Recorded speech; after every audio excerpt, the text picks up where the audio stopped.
আসসালামু আলাইকুম, শুভ সকাল। আপনাদের সাথে আর একটি ব্লগ নিয়ে আসলাম বৃষ্টির দিনে। এটা হলো আমাদের মিনাডা মসজিদ। মসজিদের সাইড দিয়ে আমাদের দোকান যাওয়া লাগে।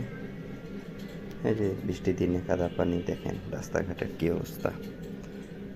সামনে আমাদের হলো চৌরালা মার্কেট। এখানে সব ধরনের বাজার, পোশাক আশাক, ওষুধের দোকান, সব কিছুরই দোকান আছে।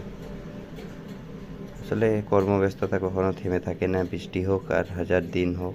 এই যে সকালবেলা বের হয়েছি দোকানের জন্য, দোকান যাওয়া শুরু। আল্লাহর নাম নিয়ে সকালবেলায় শুরু করতেছি দোকান। মেঘলা দিন, কী অবস্থা দেখেন। এইভাবেই আমাদের জীবন শুরু হয়, চলছে। আল্লাহ যেন ভালোভাবে রাখে, এটুকুই দোয়া করি। আর আপনাদের ভিতরে সুন্দর সুন্দর ব্লগ নিয়ে আসতে পারি। দেখেন কী অন্ধকারের মতো অবস্থা, মনে হচ্ছে কুয়াশা পড়তেছে। সবাই ভালো থাকেন আর পেজটিকে ফলো করেন। ইনশাল্লাহ আপনাদের সাথে কিছু ভালো ভালো ভিডিও নিয়ে আসবো। ভালো থাকেন সবাই।